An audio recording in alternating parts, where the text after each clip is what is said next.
Comment ça va l'équipe? On se retrouve pour une toute nouvelle vidéo sur ma chaîne YouTube. Et ce soir, c'est gros match. On affronte le Paris Saint-Germain au Groupama Stadium. Je pouvais pas louper ce match les gars, c'était impossible pour moi. Franchement, je sais pas quel va être le résultat pour ce soir. Comme d'habitude, je vous montre mon maillot. Le maillot de mon jumeau, Tyler Morton. Qui d'autre que lui sur mon maillot ce soir? C'était obligé les gars.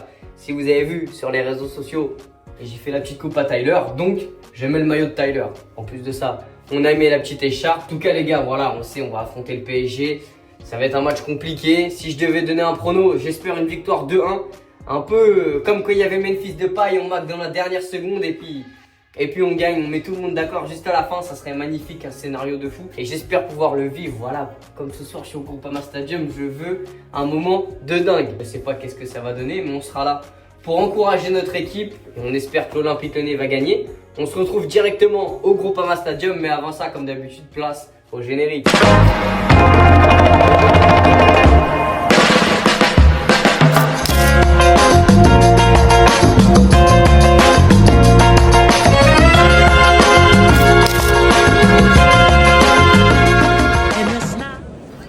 Les gars, on y est.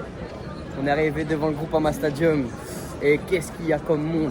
Il n'y a que des feux d'artifice, des fumigènes. C'est incroyable. Là, on va aller faire un petit tour à la boutique, les gars. On va aller voir le flocage spécial pour le match.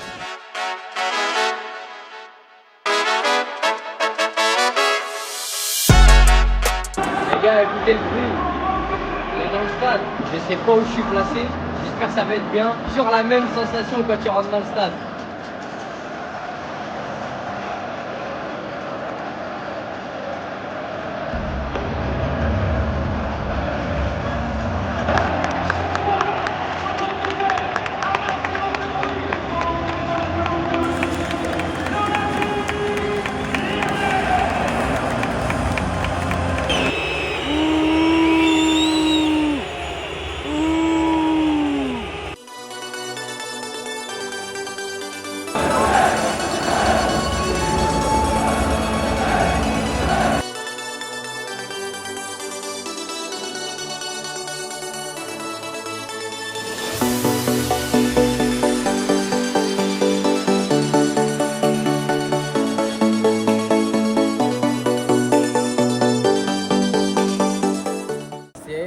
Magnifique les gars, exceptionnel.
L'ambiance elle est incroyable les gars, c'est exceptionnel, écoutez. Incroyable, ah j'aime trop. Le match il va commencer les gars. J'espère vraiment qu'on va gagner les amis. J'espère vraiment. Je sais pas comment va se dérouler le match, mais on est capable de faire un résultat ce soir.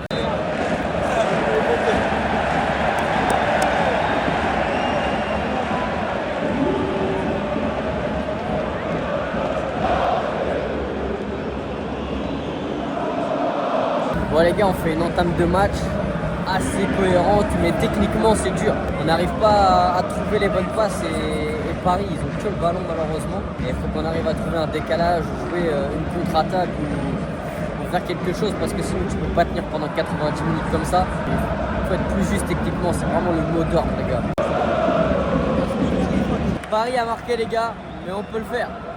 On peut vite marquer, il faut qu'on revienne dans la course directement, faut pas laisser le temps les gars. J'ai rien compris au but les gars. La passe elle est exceptionnelle, mais notre placement, il est merdique. Allez Afonso. Allez.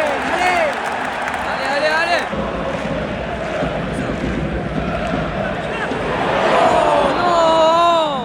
Allez les gars. Afonso.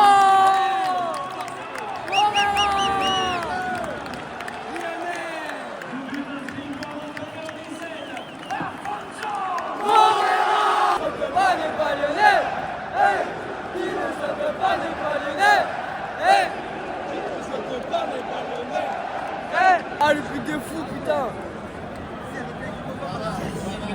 Yes. Putain les gars, 2-1 pour Paris. But de con encore. C'est le deuxième but de con qu'on prend. Ça fait chier parce qu'on était bien dans le match là, on était revenu et tout. Là on prend des buts à la con comme ça, on se tue tout seul les gars.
Putain le but de fou. Qui ne saute pas n'est pas lyonnais. Qui ne saute pas n'est pas lyonnais. Qui ne saute pas n'est pas lyonnais. 2-2 les frères. Oh putain. Oh le but de Guedin. Ah c'est un truc de fou. Incroyable.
vous pouvez le voir les amis, on n'est pas au Groupama Stadium et je n'ai pas terminé la vidéo directement au stade parce que tout simplement j'étais dégoûté par l'arbitrage et j'étais frustré. J'étais un petit peu sur le coup anéanti de cette fin de match et de ce match en général du côté de l'arbitrage parce que grosse force à nos Lyonnais qui ont fait un match exemplaire et qui ont été, encore une fois je peux dire, volés sur ce match. Et j'ai sélectionné 4 éléments un petit peu flagrants, des situations qui ont fait que le résultat n'a pas tourné en notre faveur. Déjà l'action sur le but de Paris entre Vitinha et Tanner Tessman, il y a clairement contact les amis, vous pouvez voir l'image en même temps que moi.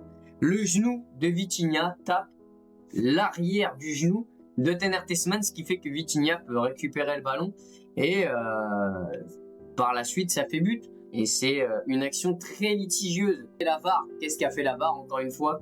N'a pas été consulté. Deuxième action litigieuse de Kang-in Lee, faute sur Tagliafico dans la surface, potentiel penalty pour l'OL, qui est pas sifflé. Encore une action litigieuse, voilà. Et je vais continuer rapidement. Zabarni, main dans la surface, pas de penalty pour l'Olympique Lyonnais. Encore une fois, pas d'intervention de la VAR, ça fait déjà 3 situations litigieuses où la VAR ne fait pas d'intervention, ou du moins ne la fait pas en notre faveur. Pourquoi? Je ne sais pas. Une équipe est privilégiée, peut-être, je ne sais pas. Voilà, en tout cas, les faits sont là. Et ensuite, peut-être l'action où on peut se dire, ok, c'est acceptable au vu de toutes les petites actions que Nicolas Tagliafico a fait. Carton rouge pour Nico. Après ça, Paris marque à 11 contre 10. Et en fait, là où je suis frustré, c'est parce que il y a eu plein d'actions, par exemple, on aurait pu mettre des cartons jaunes à des joueurs du Paris Saint-Germain et pourquoi pas aller au-delà par la suite, parce qu'une fois que le joueur a un carton jaune, ça peut déboucher sur plein d'autres choses.